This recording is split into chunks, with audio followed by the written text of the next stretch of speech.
8ஆம் வகுப்பு அலகு 14 அமிலங்கள் மற்றும் காரங்கள். நாம் அன்றாட வாழ்க்கையில் பல்வேறு உணவுப் பொருட்களை பயன்படுத்துகிறோம். உணவுப் பொருள்களை நமக்கு பிடித்த பழங்களை நிறைய சாப்பிட்றோம். அப்படி நம்ம சாப்பிட்றதுலேயே திராட்சை, எலுமிச்சை, ஆரஞ்சு இதெல்லாம் பார்த்திங்கன்னா புளிப்பு சுவையோடு இருக்கும். நம்ம உணவுப் பொருளுக்கு சாதத்துக்கு தயிர் போட்டு சாப்பிட்றோம், அதுவும் கொஞ்சம் லேசாக புளிக்கும். சாம்பார் வைக்க, ரசம் வைக்க புளி யூஸ் பண்ணுறோம். சில பேர் புளியும் அப்படியே சாப்பிடுவாங்க. ஸோ இதெல்லாம் புளிப்பாக இருக்கும். ஸோ எதெல்லாம் புளிப்பாக இருக்குதோ, புளிப்பு சுவையோடு இருக்குதோ அதுதான் அமிலம். நாம் பயன்படுத்தக்கூடிய ஆஸ்பிரின்ற வலி நிவாரணி கூட ஒரு அமிலம்தான். அமிலம் என்ற சொல்லானது புளிப்பு என்ற பொருள்படும். இது எங்கிருந்து எடுக்கப்பட்டதுன்னா அசிடஸ் என்ற லத்தீன் மொழி சொல்லிலிருந்து பெறப்பட்டது. அனைத்து அமிலங்களும் ஒன்று அல்லது அதற்கு மேற்பட்ட இடப்பெயர்ச்சி செய்யத்தக்க ஹைட்ரஜனை பெற்றுள்ளன. அதில் நீரில் அந்த அமிலத்தை கரைக்கும் போது என்ன ஆகும்னா அதில் இருக்கக்கூடிய ஹைட்ரஜன் அயனி வெளியே வந்துடும். உதாரணமாக ஹைட்ரோக்ளோரிக் அமிலத்தை நீரில் கரைக்கிறோன்னு வச்சுக்கோங்களேன், HCl + H2O. அப்போது ஹெச்ங்கிற ஹைட்ரஜனி தனியாகவும் சிஎல்ங்கிற குளோரைடு அயனி தனியாகவும் வரும். எனவே நீரில் கரையும் போது ஹைட்ரஜன் அயனிகளை எதெல்லாம் வெளியிடுமோ அந்த வேதிச்சேர்மங்கள் அனைத்தும் அமிலம்னு நம்ம வரையறை செய்யலாம். அமிலங்களை அவற்றோட மூலங்களை பொறுத்து கரிம மற்றும் கனிம அமிலங்கள்னு வகைப்படுத்தலாம். கரிம அமிலம், எது கரியாகும்? மரக்கட்டை. இப்போ ஹியூமன் பீயிங்ஸு நம்மளோட ட்ரெடிஷ்னல் படி எரிக்கிறது தான் சரியான மெத்தட்.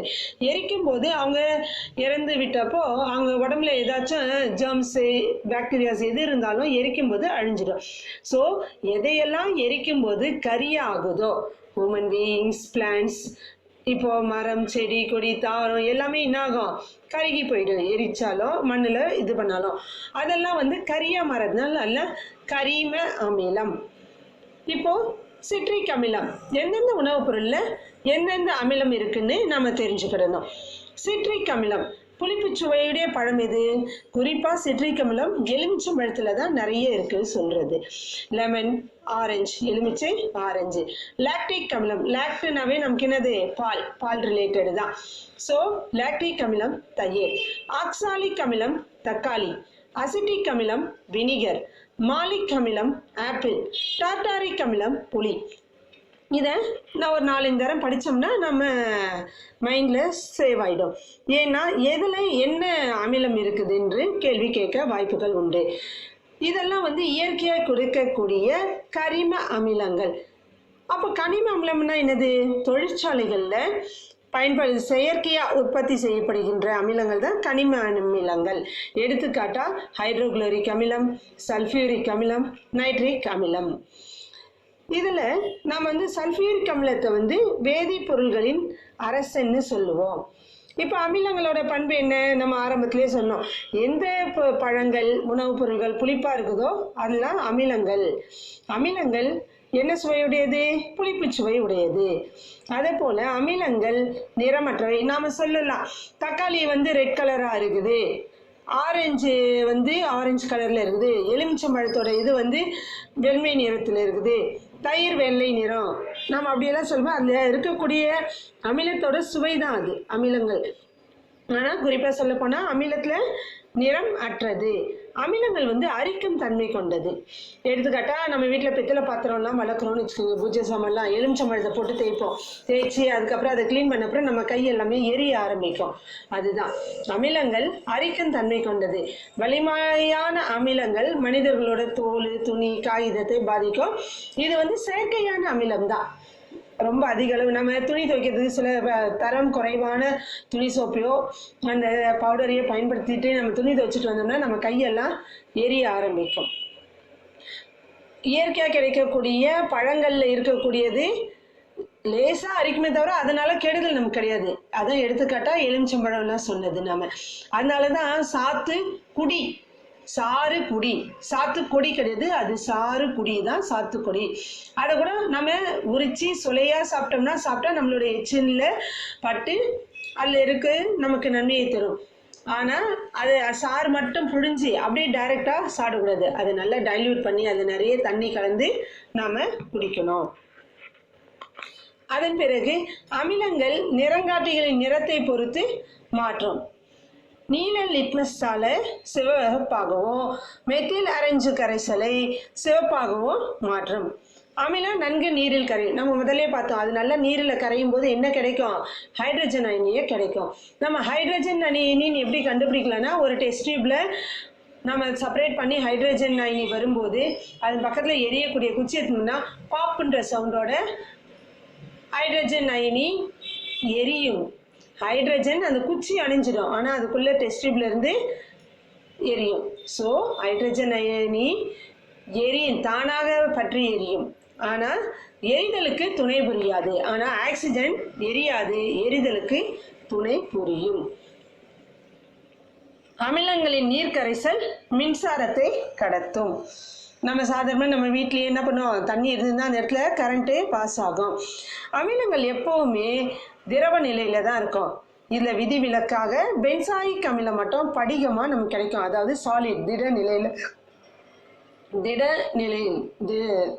சாலிடா திண்மமாக நமக்கு கிடைக்கும்.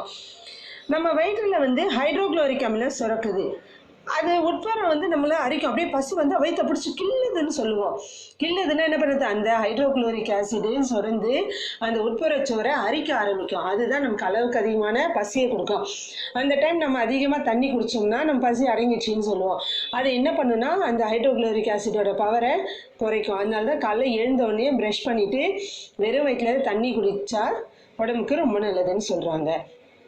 அதே போல் அமிலங்கள் உலோகங்களுடன் வேதிவினை புரியும். அப்படி வேதிவினை புரியும் போது அந்த எந்த உலோகத்தோட வினை புரியுதோ அந்த உலோகத்தோட உப்போ பிளஸ் ஹைட்ரஜனோ நமக்கு கிடைக்கும். உதாரணமா இரும்போட வினை புரியுதுன்னு வச்சுக்கோங்களேன், இரும்பு சல்ஃபேட் கிடைக்கும். இரும்பு சல்ஃபூரிக் அமிலத்தோட வினை புரியும் போது இரும்பு சல்ஃபேட்ன்ற உப்போ ஹைட்ரஜனும் கிடைக்கும். துத்தநாகம் ஹைட்ரோக்ளோரிக் அமிலத்தோட வினை புரிந்தா துத்தநாகம்ன்ற உலோகம் அதனோட உப்பான துத்தநாக குளோரைடுன்ற உப்பாவும் ஹைட்ரஜனும் நமக்கு கிடைக்கும். உலோக கார்பனேட்டுகள் மற்றும் பைகார்பனேட்டுகளோட வினை புரியுதுன்னு வச்சுக்கோங்களேன். அப்போ அந்த எந்த உப்பு கார்பனேட்டோட வினை புரியுதோ அதனோட சல்ஃபேட்டா மாறிட்டு அதுல குறிப்பா கார்பன் டை ஆக்சைடும் நீரும் கிடைக்கும். இப்போ நாம என்ன படிக்கணும்னா, உலோகங்களுடன் வினைபுரியும் போது எந்த உலோகத்துடன் வினைபுரியுதோ அந்த உலோக உப்பாகவும் பிளஸ் ஹைட்ரஜனும் கிடைக்கும். இதுவே உலோக கார்பனேட்டு மற்றும் பைகார்பனேட்டோட வினை புரிந்ததுன்னா கார்பன் டை ஆக்சைடும் அது நீரும் கிடைக்கும். இதுதான் மெயினா நம்ம தெரிஞ்சுக்க வேண்டியது. அதே போல் ஒரு டெஸ்ட் டியூப்ல ஹைட்ரோக்ளோரிக் ஆசிட் எடுத்துட்டு அதில் மெக்னீஷியம் நாடாவை போட்டோம்னா அப்போது வாயு வெளியாகும். அந்த வாயு பக்கத்தில் நம்ம ஒரு எரியிற குச்சி எடுத்துட்டு போனோம்னா அந்த வாயு பாப் என்ற ஒளியுடன் எரியும். ஏன் எரியுது? அது ஹைட்ரஜன் வாயு. ஆனால் அந்த குச்சி எரியாது. நம்ம எத்துமுறை தீக்குச்சி எரியாது, அந்த வாயு மட்டும்தான் எரிவிடும். ஸோ இதிலிருந்து அமிலமும் உலோகமும் வினைபுரியும் போது ஹைட்ரஜன் வாயு வெளிப்படுதுன்னு நம்ம தெரிஞ்சுக்கிடலாம். இப்போ உலோகத்தோடு வினைபுரியும் போது உலோக உப்பும் ஹைட்ரஜன் வாயுவும் கிடைக்கும். உலோக ஆக்சைடுடன் வினைபுரிஞ்சா ஆக்சைடு இல்லையா, ஸோ அப்போ அந்த உலோக உப்பும் நீரும் கிடைக்கும். உதாரணமா கால்சியம் ஆக்சைடுடன் வினைபுரிந்தா கால்சியம் குளோரைடுன்ற உப்பும் நீரும் கிடைக்கும். இப்போ அமிலத்தோட பயன்கள் என்னன்னு பார்க்கலாம். நம்ம வயிற்றுல ஹைட்ரோக்ளோரிக் அமிலம் சுரக்குது, அதனால தான் நமக்கு பசி உருவாகுது. ஸோ அது ரொம்ப மோசமானது இல்லையா அப்படி நம்ம நினைக்கக்கூடாது. நம்ம சாப்பிடக்கூடிய சாப்பாட்டில் நம்ம வாய்க்குழியில் ஆரம்பித்து பல்லு நாக்கு ஆரம்பித்து எச்சிலோட அதில் இருக்கக்கூடிய ஜெர்ம்ஸ் எல்லாம் அழிச்சிடுங்க. டைலின்ற என்சைம் நொதி எல்லாமே இது பண்ணி கணையத்தில் போய் சிறுகுடல் எல்லாம் மிச்சம் மீதி இருக்கிற அதில் இருக்கக்கூடிய தீமை செய்யக்கூடிய பாக்டீரியாக்கள் மற்றும் நம்ம உணவை ஜீரணிக்கக்கூடிய சக்தியை கொடுக்கக்கூடியது எல்லாமே அந்த ஹைட்ரோக்ளோரிக் அமிலம் தான். உணவுப் பொருள்கள் கெட்டு போகாமல் இருக்கணும். நம்ம ஒரு ஊறுகாய் செய்கிறோம்னு வச்சுக்கோங்களேன், அதில் வந்து அசிட்டிக் அமிலமோ சேர்த்தோம் இல்லை பென்சாயிக் அமிலம் சேர்த்தோம்னா அந்த உணவுப் பொருள் நீண்ட நாட்கள் கெட்டு போகாமல் இருக்கும். நம்ம ஊறுகாயெல்லாம் கடையில் வாங்குறோம் இல்லையா, வீட்டிலன்னா நம்ம எதுவும் போட மாட்டோம், வெறும்னே உப்பு போட்டு குளிக்க வச்சுட்டு தாளிச்சிடுவோம். ஆனால் கடையில் வந்து மாத கணக்கில் வச்சுருப்பாங்க, அங்கே இம்மீடியட்டாக நிறைய செய்வாங்க. அப்போது காய வைக்கிறதெல்லாம் கொஞ்சம் குறைவாக இருக்கலாம். அப்படி இருக்கும்போது சப்போஸ் கெட்டு போயிடுச்சுன்னா கம்பெனியோட பேர் கெட்டு போயிடுன்றதுக்காக அது கெட்டு போகாமல், அந்த ஊறுகாயில் கெட்டு போகாமல் இருக்க அதுக்கு வினிகரும் பென்சாயிக் ஆசிடும் அதனோட கலப்பாங்க. அதன் பிறகு நமக்கு ஏற்கனவே நம்ம படித்தது தான், குளியல் சோப்பு, சலவை சோப்பு தயாரிக்கவும் கொழுப்பு அமிலங்கள், சோடியம் உப்புக்கள் அல்லது பொட்டாசியம் உப்புக்கள் பயன்படுத்தப்படுகிறது. சல்ஃபியூரிக் அமிலம் தான் வேதிப்பொருள்களின் அரசன்னு சொல்லுவாங்க. இது ஒரு மிகச்சிறந்த நீர்நீக்கி. வேதிப்பொருள்களின் அரசன் எதுன்னு கேட்டால் சல்ஃபியூரிக் அமிலம். வண்ணப்பூச்சு இதெல்லாம் எதுக்கு பயன்படுதுன்னா சலவை சோப்பு, வண்ணப்பூச்சுன்னா என்னது, பெயிண்ட்டு, உரம், பல வேதிப்பொருட்கள் தயாரிக்கும் தொழிற்சாலையில் பயன்படுத்தப்படுகிறது. ஹைட்ரோகுளோரிக் அமிலம், நைட்ரிக் அமிலம், சல்ஃபியூரிக் அமிலம் இதெல்லாம் ஆய்வகத்தில் லேபில் பயன்படுத்தக்கூடிய. அதன் பிறகு அனைத்து உயிரினங்களோட செல்களும் நியூக்ளிக் அமிலங்களை அடிப்படையாக கொண்டுள்ளது. விலங்குகளில் இருக்கக்கூடிய